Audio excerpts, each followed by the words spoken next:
A paz do nosso Senhor Jesus Cristo. Nova revista, novo trimestre. Estamos dando início à lição de número 1 do terceiro trimestre de 2025, quando estaremos estudando a revista A Igreja em Jerusalém, Doutrina, Comunhão e Fé, a base para o crescimento da igreja em meio às perseguições. E essa primeira lição tem por nome A Igreja que Nasceu no Pentecostes. Neste trimestre, estudaremos a Igreja de Jerusalém conforme apresentada em Atos dos Apóstolos. Dentre muitos tópicos, veremos como essa igreja se formou, viveu e expandiu o Evangelho para fora da Judéia. Nesta primeira lição, estudaremos como a igreja nasceu de Jerusalém para o mundo como uma igreja pentecostal. Para tratar desses assuntos, contaremos com o pastor José Gonçalves, líder da Assembleia de Deus em Água Branca, Piauí. Mestre em teologia, graduado em filosofia, escritor de diversas obras editadas pela CPAD e membro da Comissão de Apologética da CGADB. Os três objetivos dessa lição são: 1. Apresentar a natureza do pentecostalismo bíblico. 2. Enfatizar o propósito do pentecostalismo bíblico. 3. Elencar as características do pentecostalismo bíblico. O textuário dessa lição se encontra em Atos, capítulo 2, versículo 4, que nos diz: E todos foram cheios do Espírito Santo e começaram a falar em outras línguas, conforme o Espírito Santo lhes concedia que falassem. A verdade prática nos diz: a igreja nasce no Pentecostes, capacitada pelo Espírito para cumprir sua missão. Nossa leitura bíblica em classe se encontra em Atos capítulo 2, versículos do 1 ao 14, que nos diz: Cumprindo-se o dia de Pentecostes, estavam todos reunidos no mesmo lugar. E de repente veio do céu um som, como de um vento veemente e impetuoso, e encheu toda a casa em que estavam assentados. E foram vistas por eles línguas repartidas como que de fogo, as quais pousaram sobre cada um deles. E todos foram cheios do Espírito Santo e começaram a falar em outras línguas, conforme o Espírito Santo lhes concedia que falassem.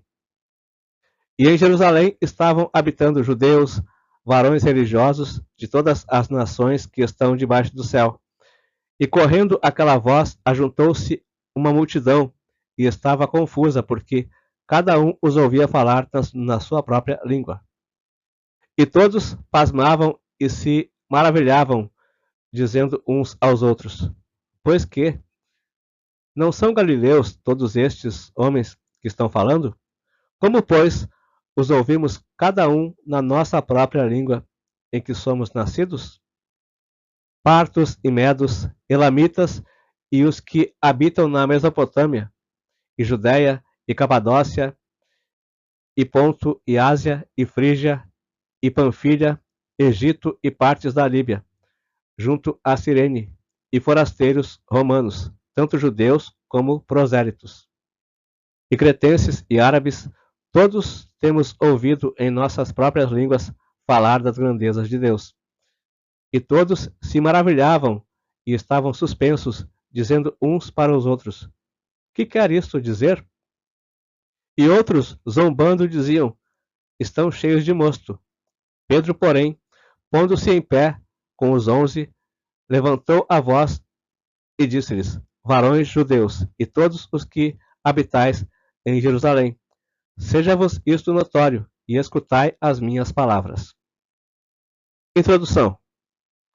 A igreja nasceu no dia de Pentecostes. Esse evento marcou o início de uma nova era, a era da igreja.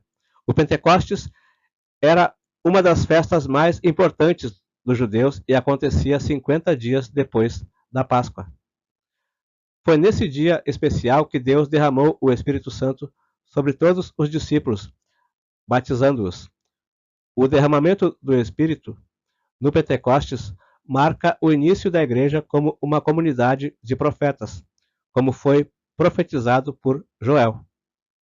No livro de Atos, Lucas ensina que esse acontecimento tinha um significado especial para o fim dos tempos, pois já havia sido anunciado pelos profetas do Antigo Testamento. Além disso, o Pentecostes foi uma prova clara de que Jesus havia ressuscitado. O propósito desse derramamento do Espírito Santo foi dar poder à Igreja para testemunhar de Cristo ao mundo e levá-la à verdadeira adoração. Isso é o que veremos nessa lição. Tópico 1. A natureza do Pentecostes bíblico. Subtópico 1. De natureza divina. Lucas relata que, por ocasião do derramamento do Espírito, no dia de Pentecostes, foi ouvido do céu um som, como de um vento veemente e impetuoso, que encheu toda a casa em que estavam assentados, e que foram vistas por eles línguas repartidas como que de fogo. Os estudiosos da Bíblia explicam que esses sinais são manifestações da presença de Deus, chamadas de teofanias. Isso significa que Deus se revelou de maneira visível e audível, assim como fez no Monte Sinai, quando entregou a lei a Moisés. Naquela ocasião, houve trovões, relâmpagos e um som forte, e o povo ouviu a voz de Deus e viu um grande fogo. Moisés depois lembrou ao povo desse momento, dizendo: Desde os céus te fez ouvir a sua voz, para te ensinar, e sobre a terra te mostrou o seu grande fogo, e ouvistes as suas palavras do meio do fogo. O texto está dizendo que no Pentecostes Deus se revelou de maneira visível e audível, assim como fez no Monte Sinai. No primeiro trimestre de 2015, nós estudamos a revista Os 10 Mandamentos. E na primeira lição da revista, falava sobre a promulgação da lei. E ali, se referindo a essas manifestações de Deus, estava dizendo que Deus se manifestou daquela forma para dar credibilidade a Moisés perante o povo. Isso se confirma em Êxodo 19, versículo 9, onde o próprio Deus vai dizer a Moisés: E disse o Senhor a Moisés: Eis que virei a ti numa nuvem espessa, para que o povo ouça, falando eu contigo, e para que também te creiam eternamente. Então veja que Deus disse a Moisés que se manifestou daquela forma para que o povo visse Deus conversando com Moisés e cresce. E no versículo 8 nós vamos ver: Então o povo respondeu a uma voz e disse: Tudo o que o Senhor tem falado faremos. E relatou Moisés ao Senhor as palavras do povo. E também no capítulo 20 de Êxodo, no versículo 18, nós vamos ver: E todo o povo viu os trovões e os relâmpagos e o sonido da buzina e o monte fumegando, e o povo, vendo isso, retirou-se e pôs-se de longe. E disseram a Moisés: Fala tu conosco, e ouviremos, e não fale Deus conosco, para que não morramos. Então o povo, vendo toda aquela manifestação, eles não tiveram dúvida de que realmente ali era Deus falando. Assim como foi no Pentecoste. Deus se revelou de maneira visível e audível. Subtópico 2. Um evento paralelo ao Sinai. Assim como no Sinai, onde a presença de Deus se tornou real como uma das experiências mais marcantes na história do antigo povo de Deus, de uma forma muito mais gloriosa e profunda, o Pentecostes marcou o encontro do Espírito de Deus com a Igreja. Pentecostes, portanto, é a experiência do Espírito Santo. Lá no Sinai, a letra da lei foi escrita em tábuas de pedras. Aqui, no Pentecostes, a palavra de Deus foi escrita nos corações. Como nós vimos anteriormente, tanto no Pentecostes como no Sinai, Deus se manifestou de forma visível e audível ao povo. Mas essa manifestação teve um efeito diferente nas duas ocasiões. E essa diferença está justamente na cruz, antes de Cristo e depois de Cristo. Antes de Cristo, o povo estava separado de Deus pelo pecado. Então não tinha acesso às coisas celestiais, a viver, né? O povo não estava apto a ser templo do Espírito Santo. Então no Sinai, o povo apenas pôde contemplar, ver com seus próprios olhos, né? E assim então, por ver, saberem que realmente era Deus se manifestando. Mas agora, depois da cruz, depois que Jesus nos reconciliou com Deus, reconciliou a humanidade com Deus, agora nós temos acesso às coisas celestiais e podemos então ser templo do Espírito Santo. E agora sim, diferentemente daquele tempo, quando Deus enviou a sua lei escrita em tábuas de pedra, agora então Deus escreve a sua lei em nossos corações, cumprindo então o que Jeremias profetizou em Jeremias 31, versículo 33, que nos diz: Mas este é o concerto que farei com a casa de Israel depois daqueles dias, diz o Senhor. Porei a minha lei no seu interior e a escreverei no seu coração, e eu serei o seu Deus, e eles serão o meu povo. Subtópico 3. Centrada em Cristo e nos tempos finais. Na sua pregação no dia de Pentecostes, Pedro deixou claro que esse evento estava totalmente ligado a Jesus. Ele mostrou que o derramamento do Espírito Santo estava diretamente relacionado à morte, ressurreição e ascensão de Cristo. Isso significa que, embora o Pentecostes seja uma manifestação do Espírito Santo, ele também é cristocêntrico, ou seja, tem Cristo como seu centro. Sem a cruz de Cristo, o Pentecostes perderia o seu verdadeiro significado, pois não há Pentecostes sem a cruz. Além disso, Pedro explicou que o Pentecostes foi o cumprimento da profecia de Joel, que anunciava que Deus derramaria do seu Espírito sobre toda a humanidade. Quando Pedro usou a expressão nos últimos dias, ele mostrou que esse evento tinha um significado escatológico, ou seja, estava ligado ao plano de Deus para os tempos finais. O texto está falando sobre a pregação de Pedro e mencionando os versículos de Atos, capítulo 2, versículos 23 e 24, e 32 e 33, que nos diz: A este que vos foi entregue pelo determinado conselho e presciência de Deus, tomando-o vós, o crucificastes e matastes pelas mãos de injustos, ao qual Deus ressuscitou, soltas as ânsias da morte, pois não era possível que fosse retido por ela.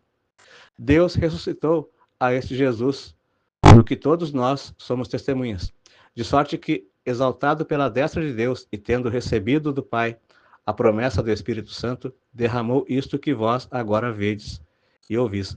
Então, Pedro aqui ele está dizendo que o Pentecostes teve origem em Jesus, né? E que todas aquelas manifestações ali do Espírito Santo, elas só eram possíveis por causa da morte e ressurreição de Cristo. Também Joel profetizou a respeito desse acontecimento quando ele disse lá em Joel capítulo 2, versículo 28, que diz assim: E há de ser que depois derramarei o meu espírito sobre toda a carne, e vossos filhos e vossas filhas profetizarão, os vossos velhos terão sonhos, os vossos jovens terão visões. Pedro menciona essa profecia na sua pregação em Atos 2, no versículo 17, quando ele diz: E nos últimos dias acontecerá, diz Deus, que do meu espírito derramarei sobre toda a carne, e os vossos filhos e as vossas filhas profetizarão, os vossos jovens terão visões, e os vossos velhos terão sonhos. Então não resta dúvida de que o que estava realmente acontecendo ali tinha um significado escatológico e estava, sim, ligado ao plano de Deus para o tempo do fim. Tópico 2. O propósito do Pentecostes bíblico. Subtópico 1. Promover a verdadeira adoração. As manifestações externas, como o som, o vento e o fogo, ocorridas no Pentecostes, prendem nossa atenção. Contudo, não podemos perder de vista o que o Pentecostes produz internamente na vida do crente. Um dos propósitos mais marcantes do Pentecostes em Jerusalém foi promover a verdadeira adoração. Temos ouvido em nossas próprias línguas falar das grandezas de Deus. Logo, o Pentecostes que não adora não é bíblico. De fato, Quando os gentios experimentaram o Pentecostes, eles também magnificavam a Deus. Da mesma forma, o apóstolo Paulo diz que um crente pentecostal cheio do Espírito dá bem as graças. O fogo pentecostal promove o verdadeiro louvor.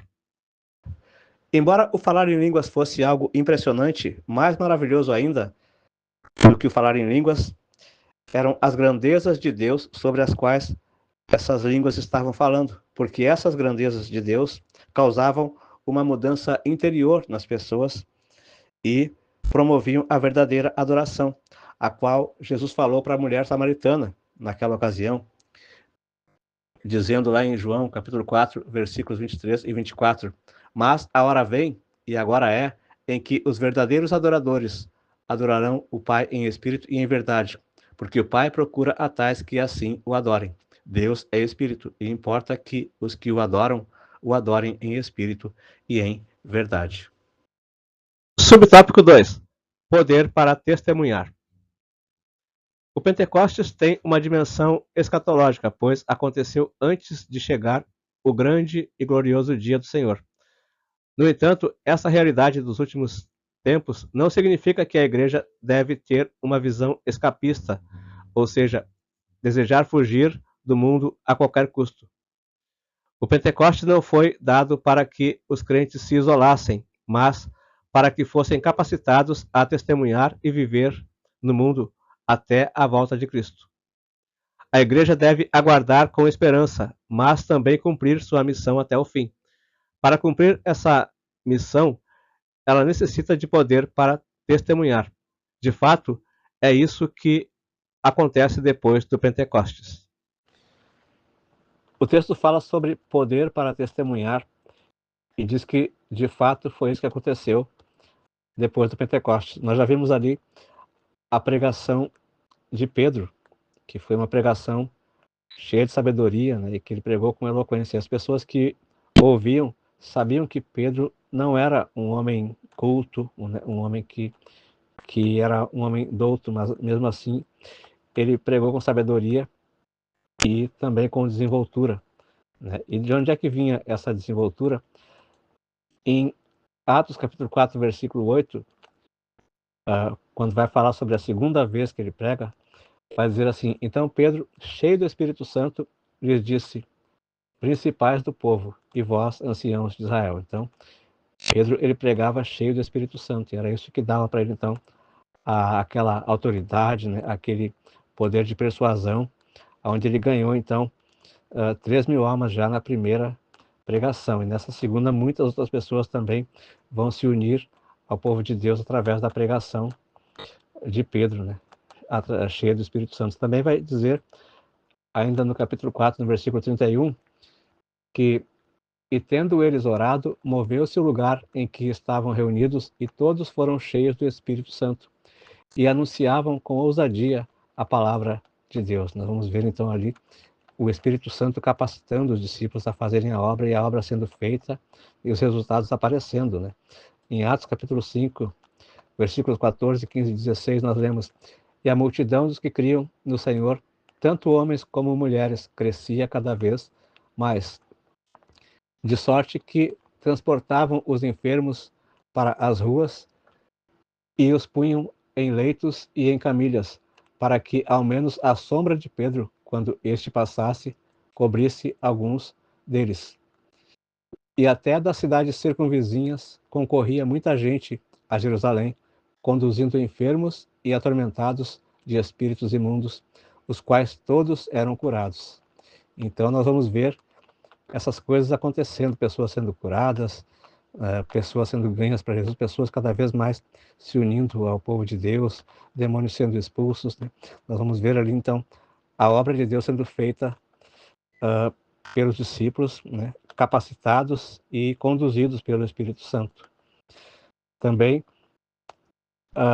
muitos estudiosos dizem que o nome desse livro, Atos dos Apóstolos, né, deveria ser, na verdade, Atos do Espírito Santo, né? Porque nós vamos ver ali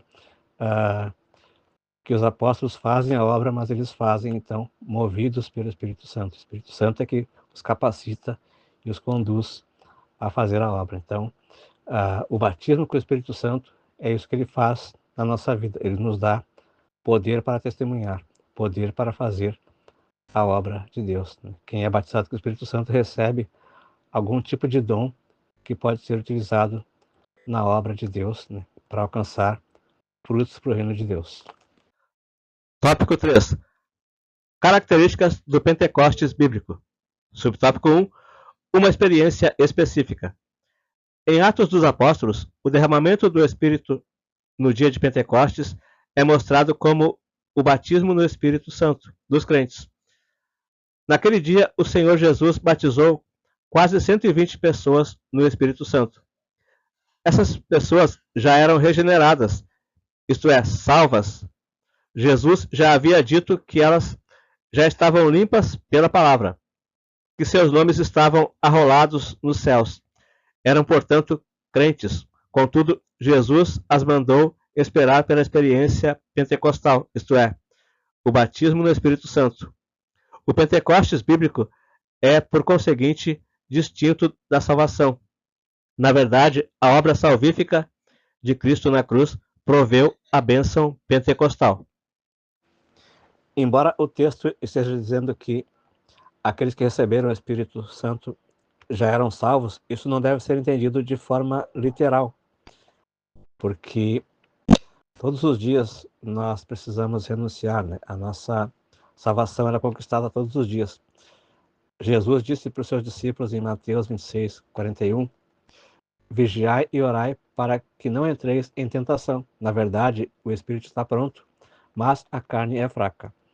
A carne de todo qualquer ser humano é fraca, não existe nenhum supercrente imune ao pecado. Então, todos os dias nós temos que fazer renúncias, né? Todos os dias nós somos tentados e provados. Também, em 1 Coríntios capítulo 10, versículo 12, diz, aquele, pois, que cuida estar em pé, olhe que não caia. Tem um ditado que diz que para cair basta estar de pé.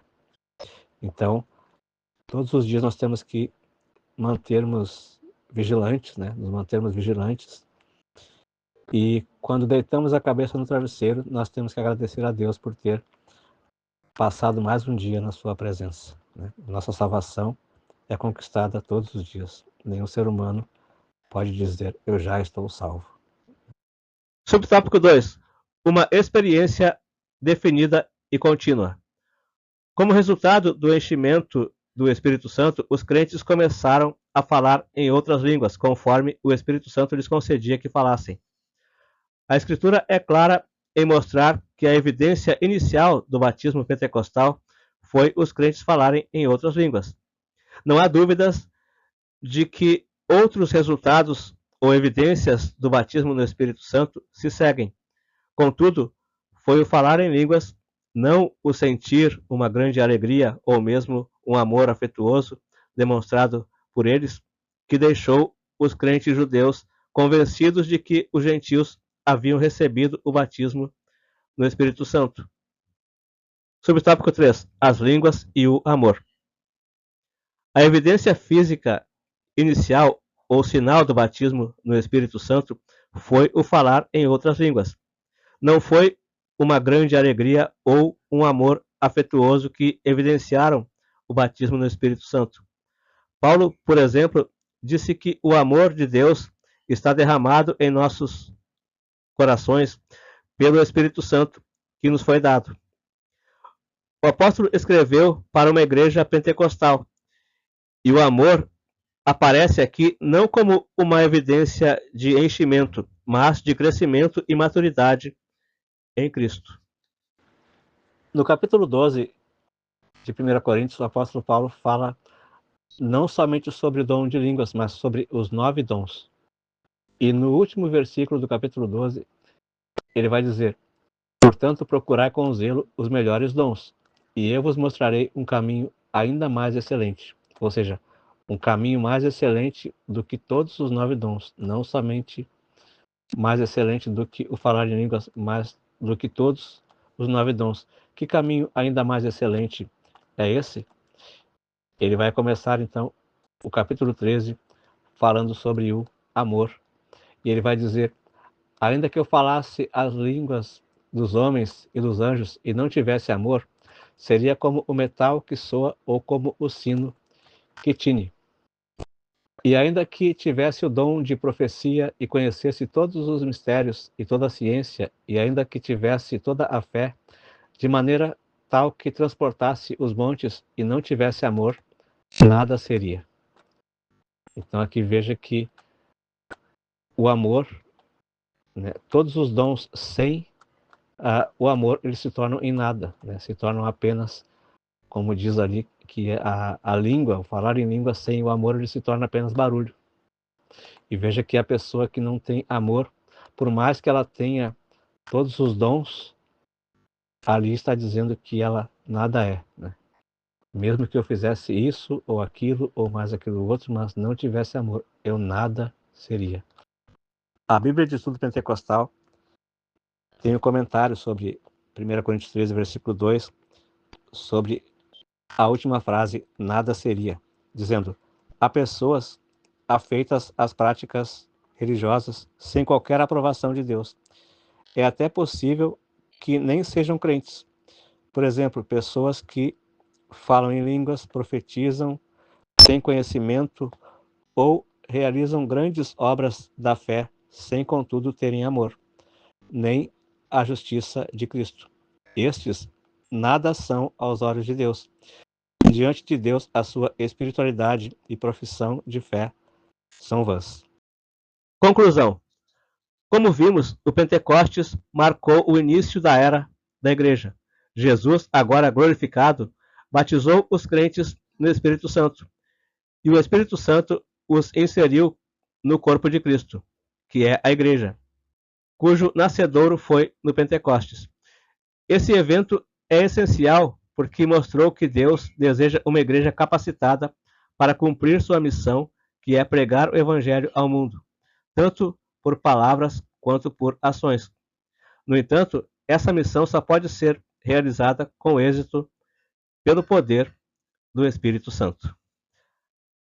Aqui encerramos essa lição. Fique na paz do nosso Senhor Jesus Cristo e até a próxima lição.